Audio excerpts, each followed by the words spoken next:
Today is our first international episode of our podcast, and we've got a really cool discussion with an attorney from Italy who's going to talk through lots of issues with us. Speaking of Italy, Tracey, what's your favorite city in Italy? I know you've been more than once, so what's your favorite spot? I haven't been everywhere in Italy, and there's lots of places I'd still like to visit. I would say the most picturesque place I've ever been was the top of the sort of like a gondola ride in Capri, looking out over the island with the water in the distance. It's just such a peaceful 20 minutes, no phones, nobody bothering me, asking for anything. I was able to just sit in this little seat for one, going up the mountain, looking out on this beautiful day. I would say that was probably one of my best Italian experiences. Well, that's great. Listen in for our episode on the differences between Italian and U.S. law.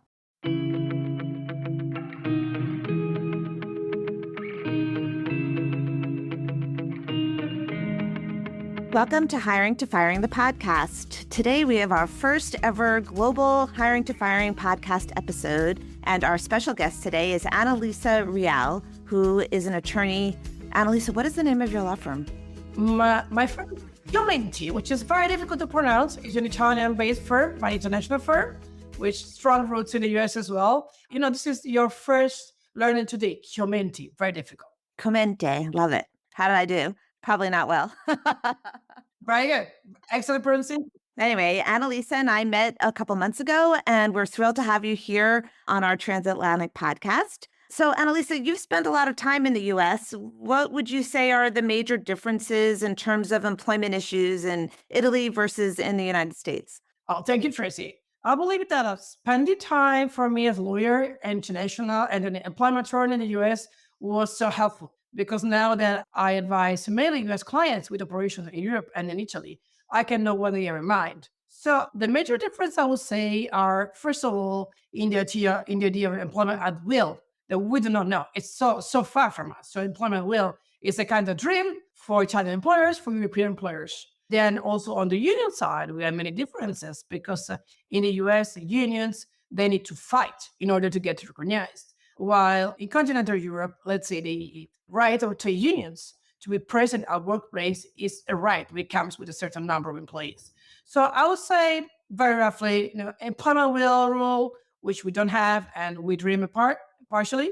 And then the union's environment is a bit different. This is what I learned. That's so interesting. There are EU laws that are separate from individual country laws. So you have to sort of know the EU laws and then also know the country laws when it comes to employment, or is it only local Italian laws? Good question. Actually, employment law, whatever is realm of employment law and labor law, is still all national. But there is a big footprint of European legislation, all in some areas. But however, any legislation at European level is mainly a framework, we call directives. So then any state needs to implement that at European legislation level here at local level. So the source is local, but pay attention because we have so many areas now in which EU law is getting and is putting a footing. And I would just mention here also in the realm of corporate responsibility, there are some new laws and especially in the equality environment as well, which we don't have your traditional US and Anglo-Saxon tradition in equality law and D&I. And this is a big chunk of European law. That is, through European law, this is coming to us. Even to macho countries like Italy, like Spain, like Greece, we have adapted with the European law, thanks to God, that to bring here the European standards a bit more close to a higher level of protection for D&I and equality law. Interesting. I would think that there's probably some gray where you're not sure which law to apply, and that needs to be worked out. Would that be done through the courts? Actually, no. This is it's quite clear what we apply. Let's say we have a pretty different situation from the U.S., which you have, of course, in the U.S. you have federal laws, and then you have state laws, and we don't have such combination. So I would rather say, Tracey, that we have a different area that is gray. That can be what is in the statutes and what is in the union side regulation coming from collective bargaining agreements, which in Italy, but not only in Italy, cover usually an industry, not a company. So in the US, collective bargaining is mainly company-based. Here is industry-based. It's very wide.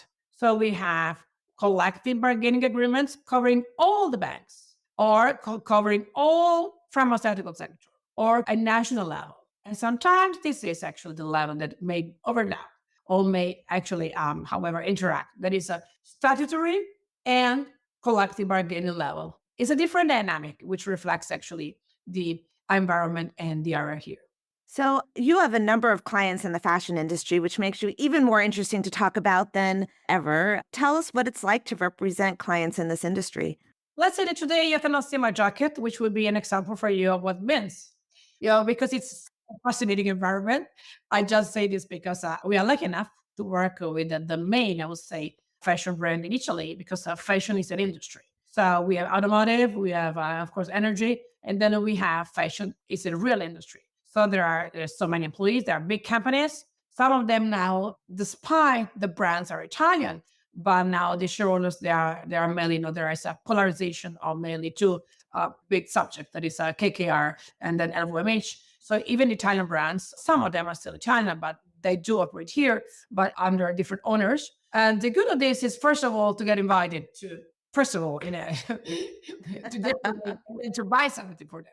This is why I was quoting my jacket today. That is a flower jacket. You always have the best clothes whenever I see you.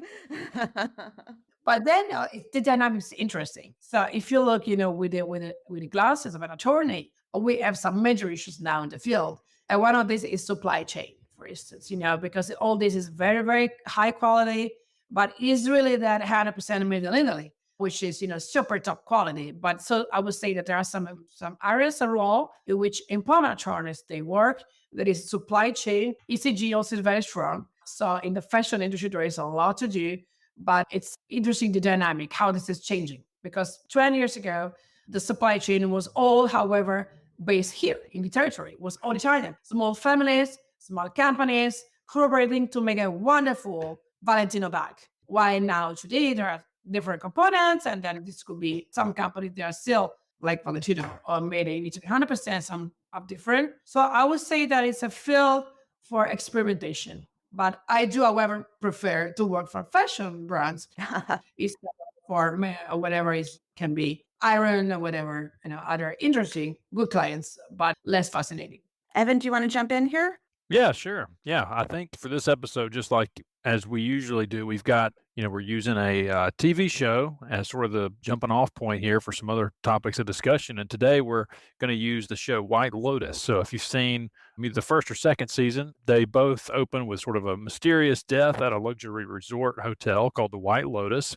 And then the season follows the exploits of the employees and the guests at the hotel in a whodunit fashion. So season 2 takes place at what looks like one of the probably the most beautiful hotels in the whole world, the San Domenico Palace, Four Seasons Hotel in the Sicilian resort town of Taormina.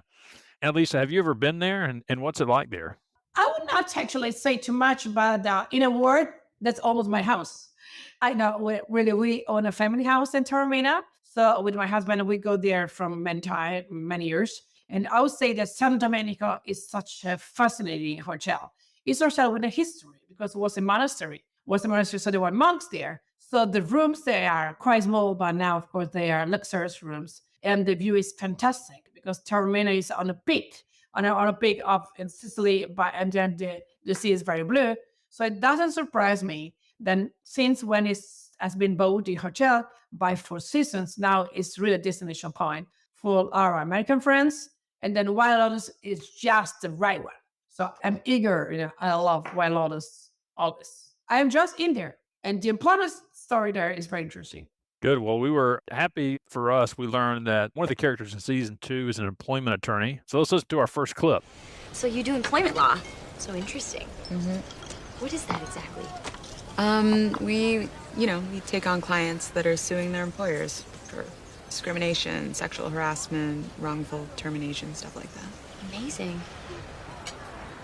What is that face? No, nothing. Just, I've been dealing with a bunch of bogus claims lately. I mean, everyone has. And even when they have zero merit and they get thrown out in summary judgment, you still have to go through all the depots and the internal investigations. It's a total time suck, not to mention a huge waste of money. I mean, God.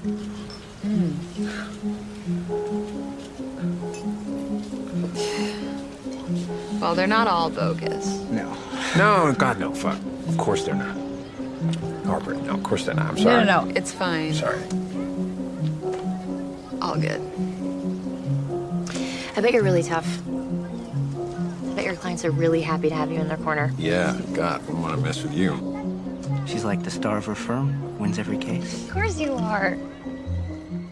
So happy that she was an employment attorney, but not so happy that she was representing the employee side. And in the U.S., attorneys tend to pick a side. We don't usually, although there's some exceptions, we don't usually represent employees and employers. Usually we represent only employees or represent only employers. Is that the way it is in Italy? Very similar. Actually, especially in a business law firm like the one I operate from 20 years, and then we do represent, I would say 99.9% that we represent companies and employers. So it may happen very seldom that you represent the managers, but very, very high, managing directors. If you're not conflicted, it may ask, can you just follow in my incentive plan? Can you check my remuneration package? However, we would not represent them in litigation. So I would say that it's perhaps a bit less rigid than the US, but then in practice, even you are on the employer side or you're on the employee side. For myself, like you, Tracey, mainly, I am actually truly on the employer's side. Yeah, same here. It's hard to get that bias out, right, Evan? Yeah, that's absolutely right. And it's the same here in the U.S. We'll represent executives, sometimes from different companies for contract negotiations, some things like that, if we got that relationship that's in place. But yeah, just like you, we're 99.9% on the employer side. One of the exceptions I could think of is, to a certain extent, is restrictive covenant work, where we might represent, and even that's not so much representing the employee, although we will represent the employees in a restrictive covenant dispute more often than in a discrimination or a harassment suit, where we would almost never do so. Or we would represent the plaintiff company versus the defendant company. Is that an exception for you in the world of non-competes? I was saying, non-compete is an interesting area in which actually Europe is following with the US, but still, on the non-compete area, in continental Europe, we still do apply non-compete. And my clients, they're still asking for non-compete of 24 months and then huge non-compete. And I say, come on, that will be struck down sooner or later. But still, when we met also Tracey in this conference a couple of weeks ago, we could actually understand that this is an area which still principles different, because we do have non-restricted covenants. And if there are some criteria are complied with, especially in terms of remuneration, that can be enforced. While we understand the US, the trend is at least to narrow them. Then I know when the Federal Trade Commission Act, whatever this is, but it's to narrow. So you want to ask me whether I do represent managers in this? I would say no. The legal area which we represent managers is rather remuneration. Remuneration can be quite complex, especially for private equity. We advise many private equity firms. So sometimes we managers ask, we can see that there is a space there to have a very experienced, actually, employment attorneys. And we work with finance and we work with tax people, with corporate people to build remuneration plans, which, however, as I say, most of the time is from the other side, from private equity funds and finance and banks, more than the other. But if there is any space, that's usually the space that we go. Also for managers. Yeah, on the non-compete issue, and Annalisa is right, we presented together on this topic a couple of weeks ago. As you know, in the U.S., it's a very evolving area. We're at this moment in time waiting to see ultimately what happens with the FTC ban that's supposed to go into effect in early September. And assuming that one doesn't make it through, which we all kind of think it won't, there's still evolving state laws that are really all over the place, from outright bans to notice requirements, salary thresholds, and having to narrow the language to make it enforceable to certain states where it's much more easily enforced. So it's a very interesting area here in the U.S. Yeah, and it also comes down to the particular judge that you're in front of, too. You can have an agreement that looks like it complies with whatever state law is applicable, but a lot of judges, they don't want to put somebody out of work for 2 years or for a year or for however long it is. So I think in the U.S., they really are very tricky to enforce. Yeah. If I know this area, that's very interesting also from an international point of view, because I recently represent a big U.S. company that actually had a case, a non-compete case in Delaware. And so as an expert, I made an affidavit because they wanted to know whether a covenant that was executed under China law could actually be enforced also in the U.S. And then we actually realized there that the constitutional right of freedom to work anywhere, of course. And in Italy, has this strict constitutional rules. So you really need to have a coverage, like a proper remuneration, in order to enforce it. And this case is still pending. But if the case hopefully gets right, then I will be published anywhere. So at that point, I would take it to me. Now it's all. So let's see whether we win the case. But this Italian U.S. case in Delaware for an Italian big manager of the company based here. Very interesting, because I always thought that restrictive covenant is a sort of U.S. concept for U.S. employees, that it wouldn't reach. I know the FTC ban anyway. The intention is that it doesn't reach outside the U.S. I'm not sure about state laws. Yeah. This is in the context of, this can be also helpful for whoever will listen to this podcast. It's very common to get the restricted covenants in the context of RSU plan, to stock plan. So I give you shares, I give you RSU, and then however you will not compete. And this is the point. Whether you can put a non-compete there, whether it's remunerated enough with these shares, and the shares are not real money, right? The shares could be zero, could be millions. So this is why that was very nice, because U.S. law and Italian law of non-compete, they were compared to see whether the U.S. judge should apply some principles or not. Oh, well, wait to see what happens there. What about in the world of discrimination, harassment, retaliation? Here, the initial burden to get into court is fairly low. An employee just needs to make out a prima facie case. And because of that, we're finding that these cases really do clog up the courts. Is that the case in Italy as well? Is the standard similar? Oh, that's an area which I would need 2 coffees to talk about you about this, because over my 25-year experience, I saw this discrimination cases. Let's say when I started, there were 0, even in big firms, because discrimination is very much linked down to your culture, to the environment around you, to the perception.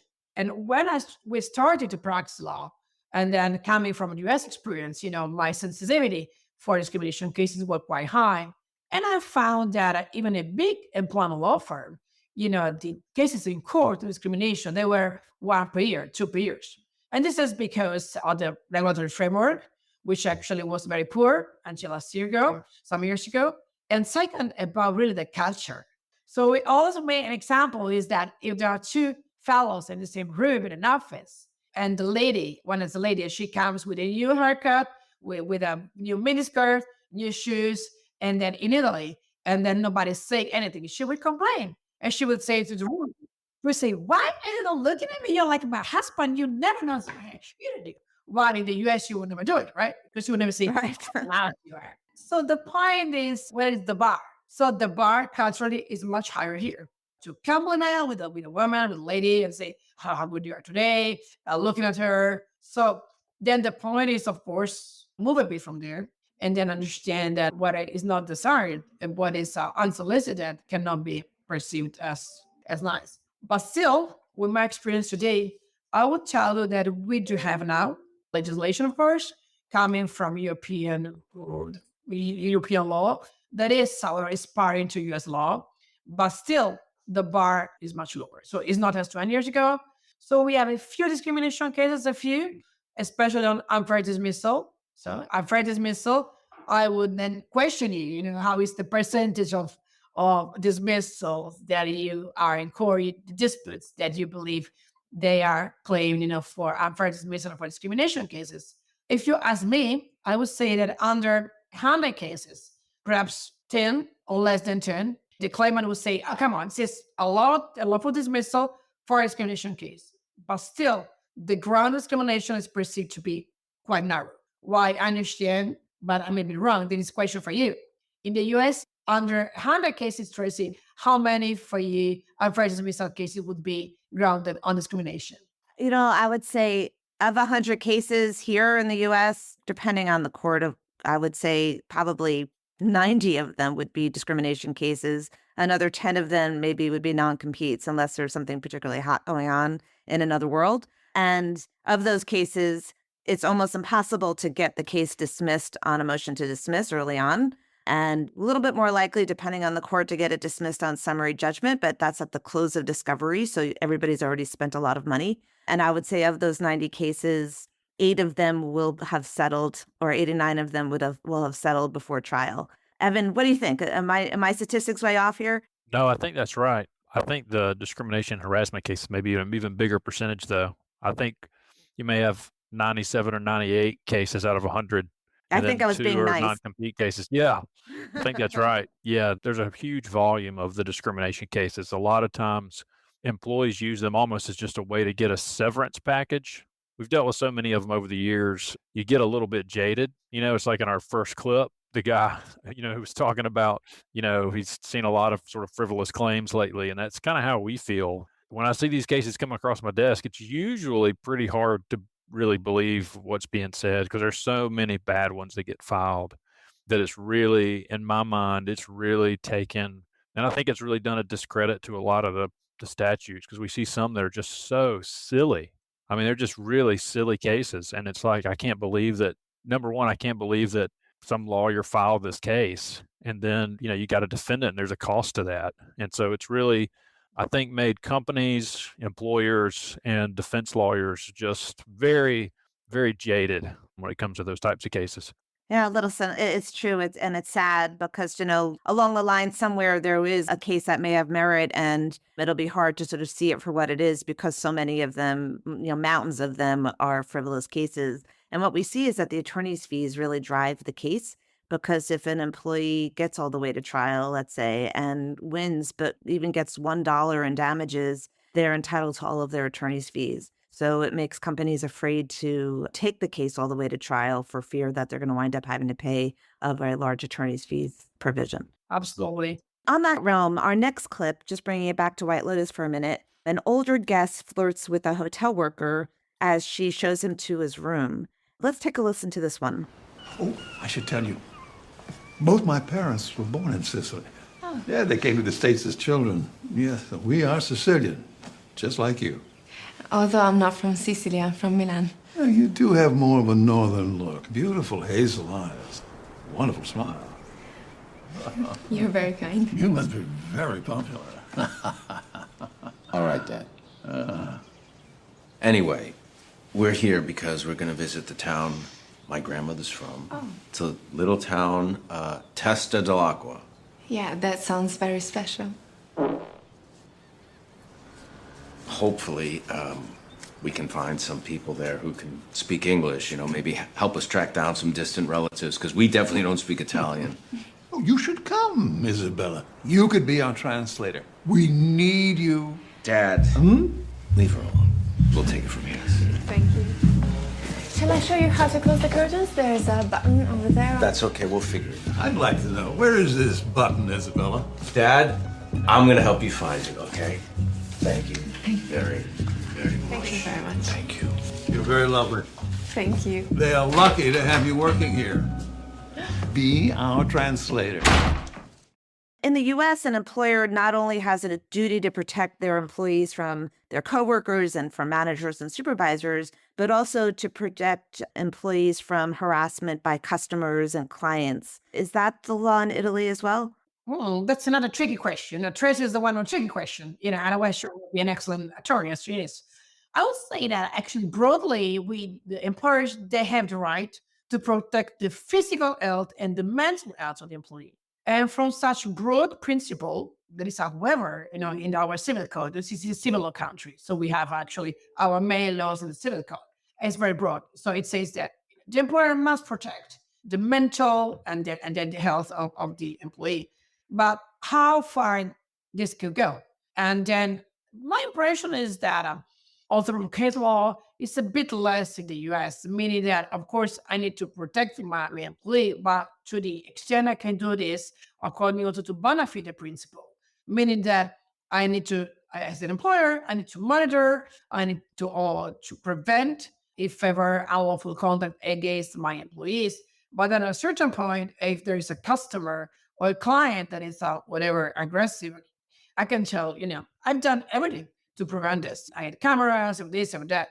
So my impression is that this is a bit less, but however, health and safety at work and health is also perceived to be, as I said, mental health. So prevent and try to protect employees also from what could be a mental problem in the employment work is getting bigger and bigger here. Absolutely bigger and bigger, but still not there to also include customer clients unless and to the extent actually the employer made whatever he could do to make the organization and the environment, the working environment, safe. I would say that's probably similar concepts to where we're coming from here in the U.S. in terms of keeping employees safe, not only from the folks that they work with every day, but the clients and the customers that may be acting in a way that could create a hostile work environment. Which kind of brings me to my next broader question, which is really about the show White Lotus and what it's trying, its themes in terms of, it's focusing on the hospitality industry in both seasons, Hawaii in season 1 and then Italy in season 2, and in the employee challenges that they have in dealing with guests. And U.S. and in Italy, travel and tourism represent a nice chunk of the economy. It's about 3% of the U.S. economy and about 10% of Italy's economy, showing the importance of tourism, to both countries. In your practice, are you seeing some of the issues that are described in White Lotus in terms of class concerns, privilege concerns, and just sort of general customer service challenges that employees are facing in working in the hospitality industry? Tracey, for sure, you touch upon it because hospitality and whatever is tourism industry is very big. In Italy, it's going to be more relevant. And we are very happy to see that after the COVID, there's a full recovery. And the full recovery, there are also so many people coming over from the U.S. So hotel industry is going very well, hospitality. And the matter is that there are not enough workers or qualified workers because the segment that we see has been growing better is the luxury.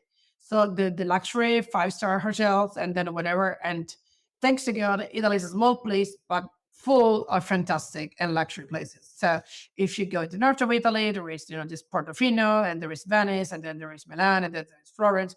So I would say that since there are many also resorts, it's quite a new way of making tourism is a resort. The main international hotel chains they bought. So Four Seasons, you were just mentioning, Four Seasons Taormina.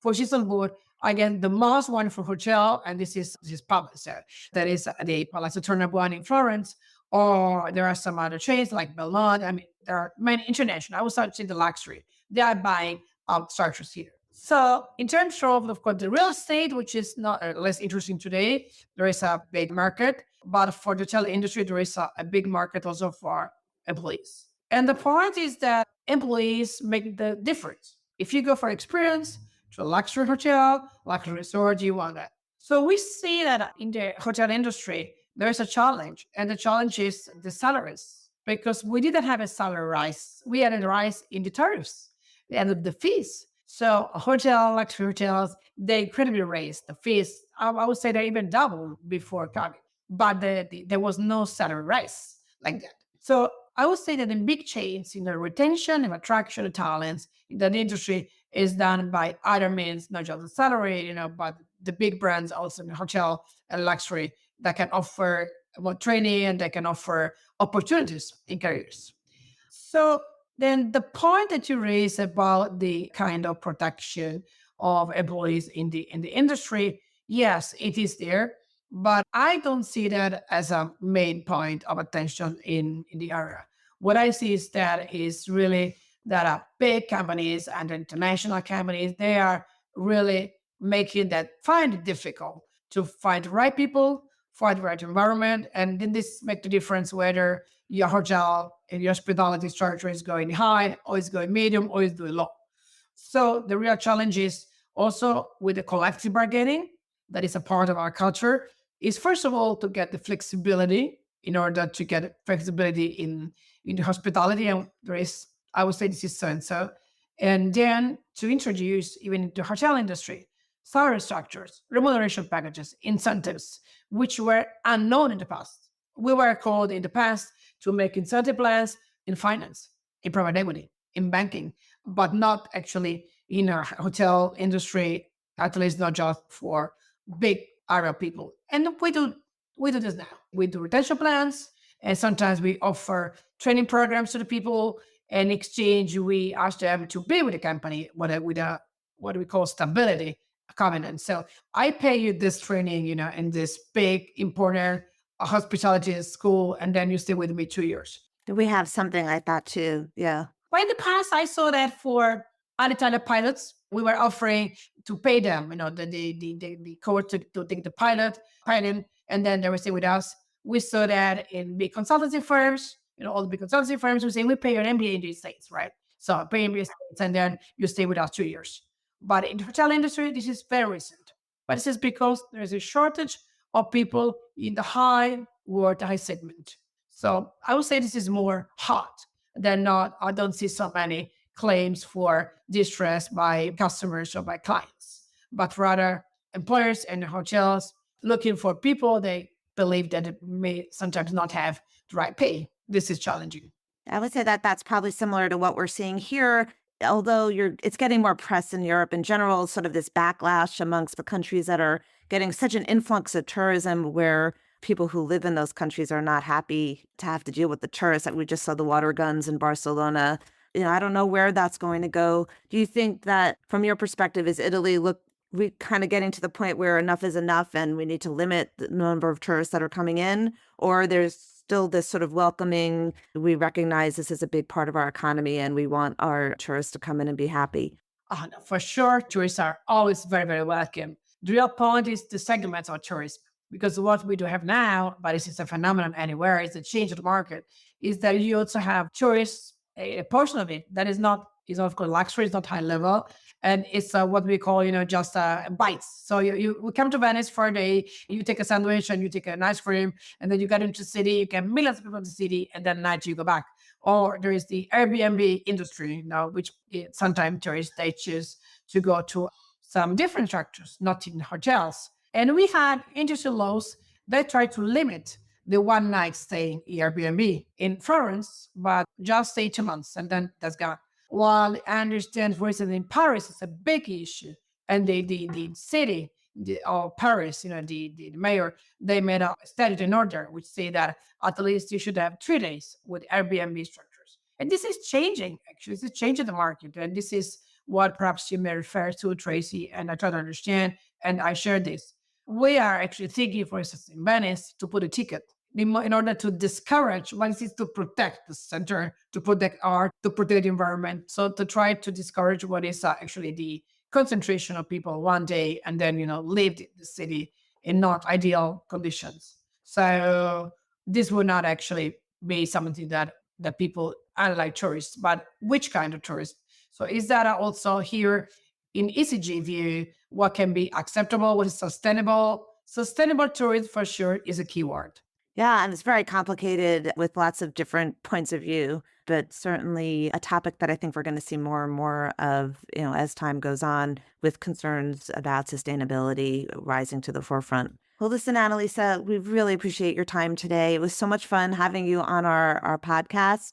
Thank you to our listeners for listening in, and please check out our blog, hiringtofiring.law, and listen to our other podcast episodes. You can get them wherever you get your podcasts. And shoot us an email, give us some ideas on subtopics and TV shows and movies. Thanks so much for listening.